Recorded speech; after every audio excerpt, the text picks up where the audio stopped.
प्रश्नावली 12 पृष्ठीय क्षेत्रफल और आयतन। जैसे इसमें अपन पढ़ेंगे घन,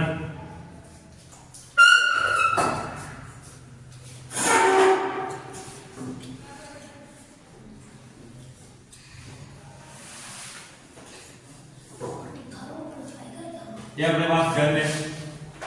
अगर हमें इस घन को किसी से कवर करना है, यानी इसके ऊपर कोई वस्तु ढकनी है, तब तो हम निकालें इसका क्षेत्रफल। या मान लो इस पे घन के आकार का कोई कमरा है, उस पे पेंट करवाना है दीवारों पे, तो निकालेंगे हम क्षेत्रफल। और अगर घन के अंदर कोई वस्तु रखनी तो निकालेंगे इसका आयतन। तो घन का पृष्ठीय क्षेत्रफल का अपने पास सूत्र क्या है?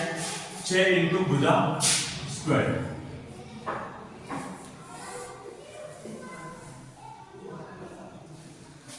और घन के आयतन का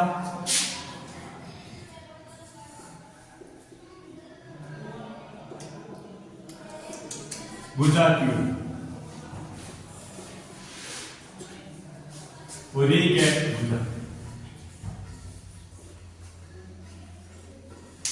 इसे ऐसे भी लिख सकते हैं 6 इंटू ए स्क्वायर, जहां ए भुजा है और ए क्यूब ए भुजा की घात है। क्षेत्रफल की जो इकाई होती है वो हमेशा वर्ग में होती है, इसमें वर्ग, और इसकी इकाई घन। जैसे अगर सेंटीमीटर सेंटीमीटर स्क्वायर, मीटर है तो मीटर स्क्वायर, इसी प्रकार सेंटीमीटर क्यूब और मीटर क्यूब, ये इसकी इकाई है। तो इसमें अब दो इकाई शामिल हैं, लंबाई और चौड़ाई, और इसमें 3 होती है। तो इसकी दोनों भुजाएं क्या समान है, लंबाई और चौड़ाई, इसलिए 6 फलक है तो 6 भुजा स्क्वायर। और इसमें 3 लंबाई चौड़ाई 3 समान, इसलिए भुजा 3। ये घन है। तो अगर घन के अंदर कोई वस्तु भरनी, जैसे कोई घनाकार कमरा है और उसमें बॉक्स रखने, तो उसका आयतन निकालेंगे, यानी कितने बॉक्स आएंगे। और अगर घनाकार कमरा है तो उसके अगर बाहर की दीवारों या अंदर की दीवारों में पेंट करवाना है तो क्या निकालेंगे? क्षेत्रफल। दोनों अलग अलग है। इसी प्रकार घनाभ,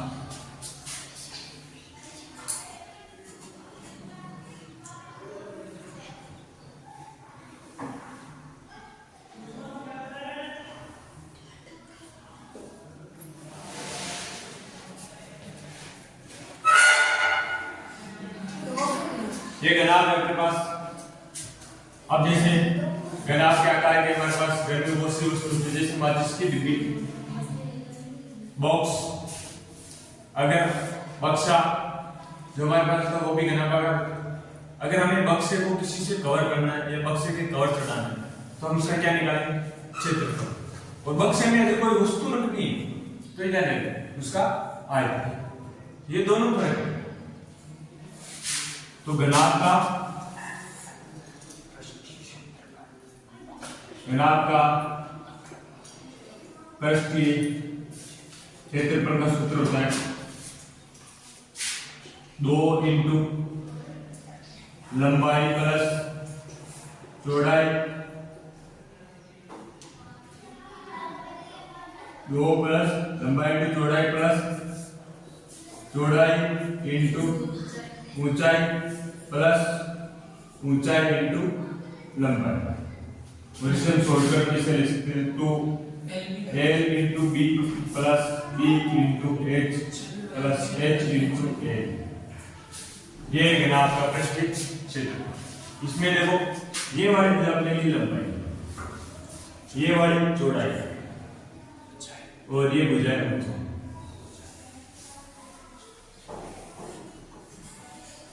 इसे हम एल, इसे बी से और इसे एच। सेम ऐसा है कि घनाभ का पृष्ठीय क्षेत्रफल, क्षेत्रफल चाहे कोई सा भी हो, क्षेत्रफल की इकाई हमेशा इसमें होती है। क्षेत्रफल की इकाई वर्ग में होती है। किसमें होती है? वर्ग। और आयतन की क्या है? आयतन की इकाई घन होती है।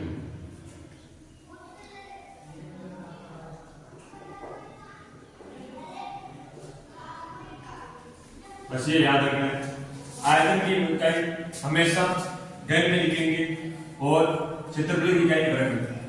अगर कभी कभार क्वेश्चन में हमें डायरेक्ट इकाई दे देता है और उससे हमें ये पहचानना पड़ता है कि भाई जी दे रखा है आयतन दे रखा है या फिर क्षेत्रफल दे रखा है। इसमें ऐसा नहीं दे रखा होता कि भाई ये इसका क्षेत्रफल है या फिर इसका आयतन।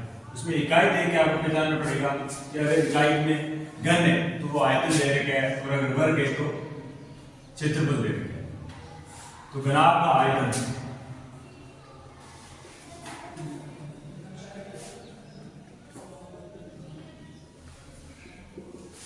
लंबाई इंटू चौड़ाई इंटू ऊंचाई, ए इंटू बी इंटू एच।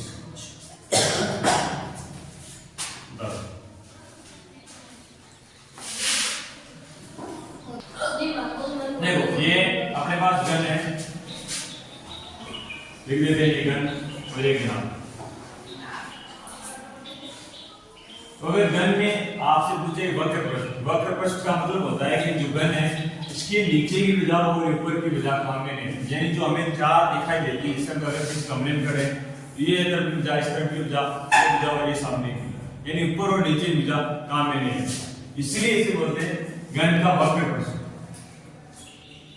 घन का वक्र पृष्ठ का क्षेत्रफल और वक्र पृष्ठ का क्षेत्रफल जिसमें अगर 6 भुजा अगर 2 काम में नहीं आएगी इसका मतलब है 4 इंटू भुजा। इसी प्रकार घनाभ के वक्र पृष्ठ का क्षेत्रफल जिसे हम कहते हैं चारों दीवारों का क्षेत्रफल, यानी जब 4 दीवारें हैं उनका क्षेत्रफल, तो 4 घन व घनाभ में 6 फलक होते हैं। जैसे अपने पास देखो अगर इसमें नंबर देने जाए 1 नंबर, 2 नंबर, 3 नंबर, 4 नंबर और एक जो हमें दिखाई दे रहा है ये इस वाला, यानी कि जो यहां से यहां तक है 5 नंबर और ये वाला जो पीछे ये 6 नंबर। तो ये अपने पास 6 तो फलक है। इसके अलावा दोनों में फलक की संख्या समान होगी और पीछे इन्हीं में अब देखो ये किनारे 1 2 3 4 5 6 7 और 8 क्या कॉर्नर, 8 किनारे और ये जो है ये है 12, 1 2 3 4 5 6 7 8 9 10 11 ये 12। ये दोनों में समान ही रहेगा, यानी कमरे की 4 दीवारों का क्षेत्रफल या घनाभ का वक्र पृष्ठ, घनाभ का वक्र पृष्ठ का क्षेत्रफल ये होता है अपने 2 इंटू लंबाई प्लस चौड़ाई इंटू ऊंचाई, जैसे कह सकते हैं कमरे की 4 दीवारों का क्षेत्रफल।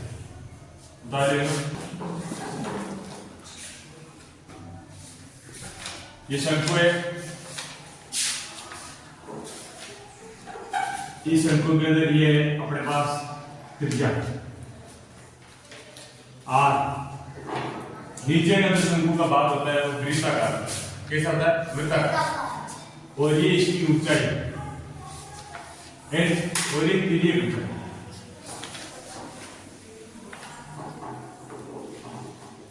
और इसे हम लिखते हैं ऐसे। अगर शंकु ये अपने जैसे तंबू लगाते हैं बरसात के अंदर, वो मच्छरदानी लगाते हैं, ये वो सब ये किस प्रकार के शंकु के।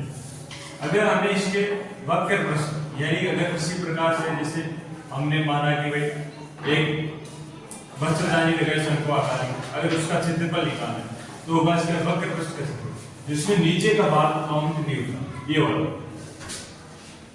तो शंकु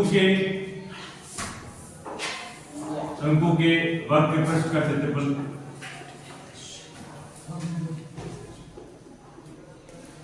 ये होता है पाई आर वर्ग, और शंकु का आयतन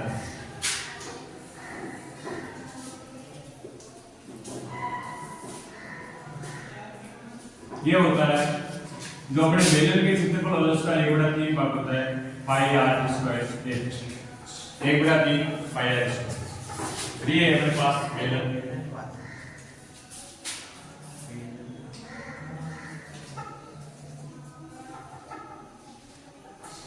इसमें ये दो वृत्ताकार भाग है, ऊपर और नीचे, और बीच में इसकी ऊंचाई है, ये आर, इसका मान भी आर, और ये एच ऊंचाई। ये लाइन आ गई पीछे। अगर हमें बेलनाकार भाग, जैसे कोई पाइप होता है बेलनाकार होता है, अगर उसे किसी से कवर करना है तो उसका किसका आएगा, वक्र पृष्ठ का क्षेत्रफल आएगा। तो बेलन के वक्र पृष्ठ का क्षेत्रफल, इसका अपने पास सूत्र होता है 2 पाई आर एच। लेकिन अगर बेलनाकार, जैसे अपने पास ड्रम है वो बेलनाकार, और अगर हमें किसी धातु से ड्रम बनाना है तो उसमें ऊपर और नीचे का क्या है, दोनों वृत्ताकार भाग भी शामिल होंगे, और ऊंचाई क्या है। इसके लिए हमें जो काम ले वो लेंगे बेलन का संपूर्ण पृष्ठ क्षेत्रफल, बेलन का संपूर्ण पृष्ठीय क्षेत्रफल। इसके लिए हमारे पास जो सूत्र है वो है 2 पाई आर और आर प्लस एच। और अगर इसी बेलनाकार भाग में, जैसे अपने पास ड्रम है या दूध का टैंकर है और पानी का टैंकर है, तो ये भी बेलनाकार होता है। अगर उसमें पानी भरना है या दूध भरना है तो उसके लिए हमें इसमें क्या निकालना पड़ेगा, आयतन निकालना पड़ेगा। तो इसीलिए हमें जो बेलनाकार भाग है उसका आयतन निकालना है, बेलन का आयतन।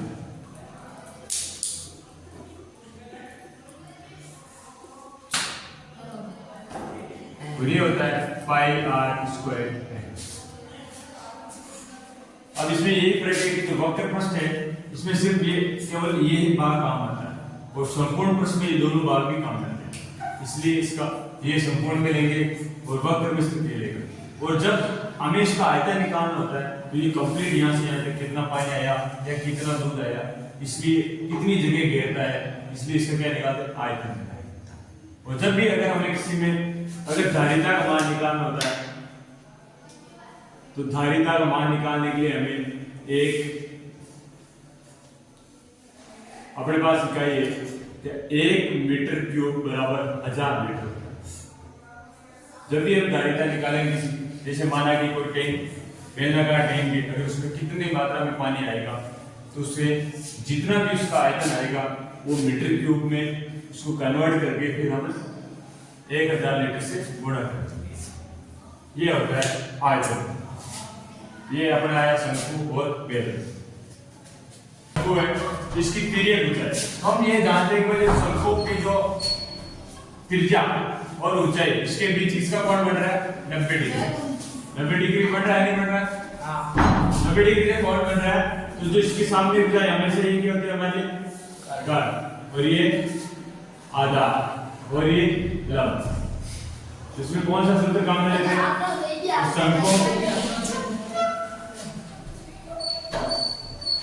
शंकु की तिर्यक ऊंचाई,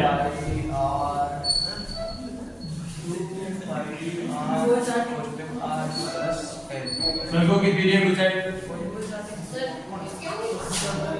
ये अपने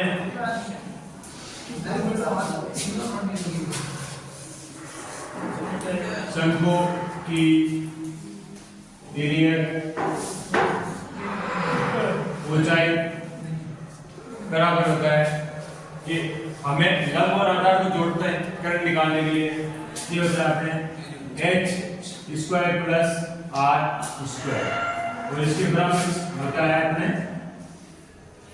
a स्क्वायर। तो a बराबर हो जाएगा अपने पास a बराबर root h square plus r। ये है अपने शंकु की पीरियड। कोई डबल एच स्क्वायर लागू क्या होती है इतनी, इसकी क्या होती है ऊंचाई। अगर गोले में हमें अधिकतर यही दे रखा होगा क्योंकि सिर्फ त्रिज्या दे रखी होगी, इसकी ऊंचाई दे रखी। जब भी हमें ऊंचाई काम में लेना पड़ेगा तो जितनी इसकी त्रिज्या उतनी कैसी ऊंचाई। तो अर्ध गोले ये अर्ध गोले के वक्र पृष्ठ का क्षेत्रफल, वक्र पृष्ठ का क्षेत्रफल होता है अपने पास 2 पाई r। और जो गोले का संपूर्ण पृष्ठ होता है उसमें एक के विपरीत एक हो जाता है, वही हो जाएगा अर्ध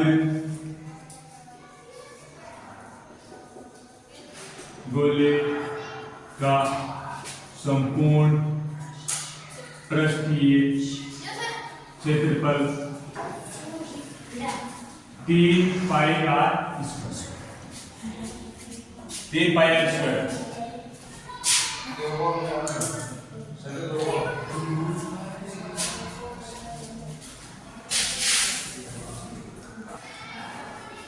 तो ये अर्ध बोलेगा और अर्ध गोले का आयतन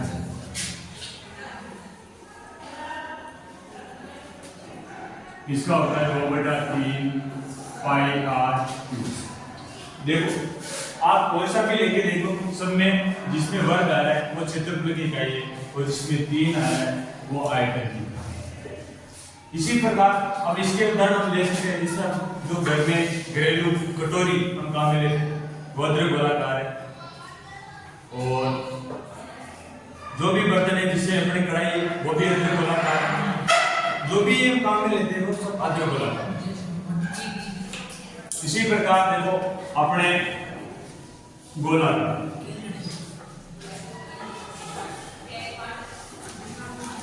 ये गोलाकार है।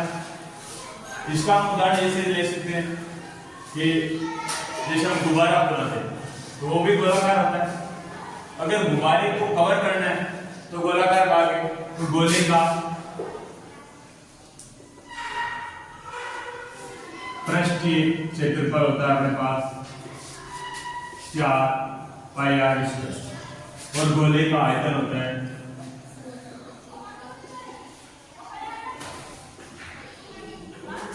4/3 पाई r। बस ये गोले का गोला। जैसे अगर हमने किसी गुब्बारे में पानी भरा है तो उसका क्या निकालना पड़ेगा, गोले का आयतन, और आयतन निकालने के लिए इसका उपयोग करेंगे। और अगर इसको कवर करना है यानी किसी से ढकना है तो उसके लिए क्षेत्रफल की आवश्यकता